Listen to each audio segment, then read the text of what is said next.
la plus civilisée du monde. Parmi les 5 grands royaumes de Garn, c'était en Yggdrasil que l'on trouvait le plus d'artistes de génie. La moitié des livres de la bibliothèque de Daelon avaient été écrits par des auteurs d'Yggdrasil, et tout le monde savait qu'Ytra hébergeait de talentueux jeunes peintres, musiciens, dramaturges, poètes et acteurs, même si elle abritait aussi des voleurs, des charlatans, des putains et tout ce qui constituait la lie de l'humanité. Il y avait toujours eu 5 grands royaumes, mais il n'en restait plus que 4 désormais. Le Sandura, le Métros, le Zindaros et l'île Comène. Nul ne pouvait prédire comment l'histoire jugerait ce qui venait de se passer. Daelon se rendit compte que ses pensées s'éparpillaient.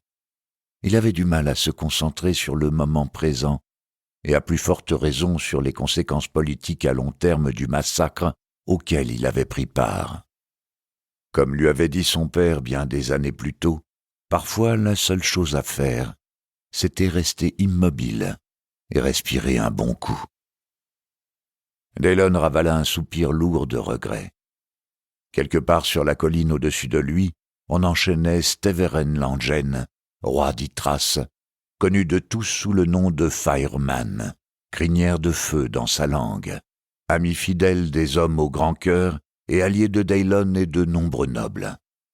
Des gens qu'il considérait depuis toujours comme ses camarades n'allaient pas tarder à le traîner jusqu'à la plateforme dont les rois, ses frères, avaient ordonné la construction en vue de cette farce.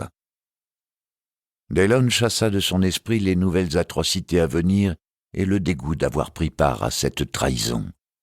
Il se mit en quête d'un endroit où se laver la figure et effacer les traces du combat.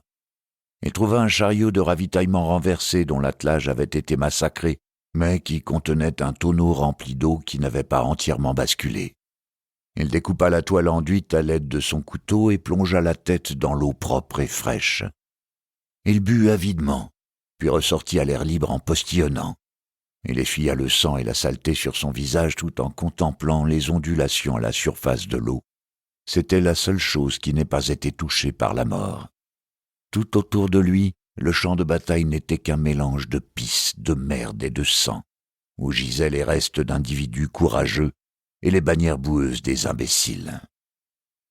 Les combats et la mort avaient marqué sa vie.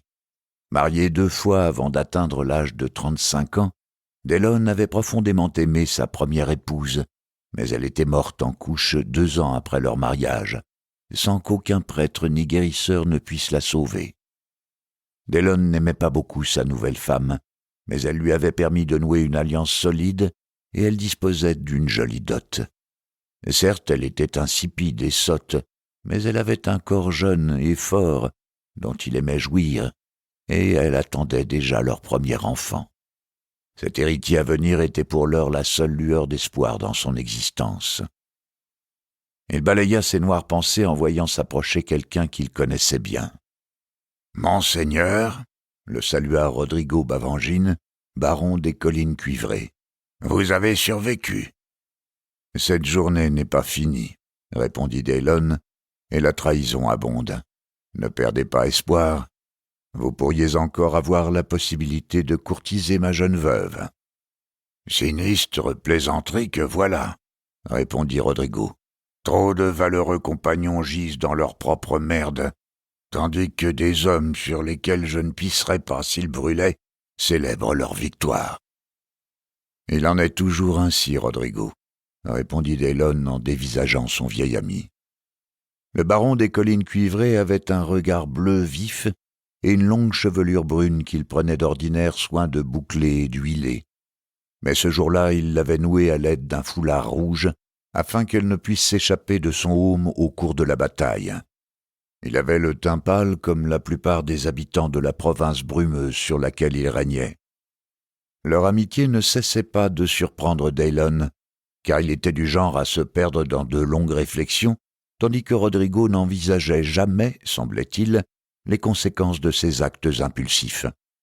Pourtant, les humeurs du baron lui étaient aussi familières que les siennes, et il voyait bien au visage de son ami qu'ils se posaient tous deux la même question. La bataille aurait-elle tourné autrement s'ils avaient choisi de soutenir Steveren au lieu de l'affronter ? Pour continuer à écouter ce livre audio gratuitement, cliquez sur le lien dans la description et vous pourrez l'écouter en entier sans frais grâce à l'essai de 30 jours d'Audible.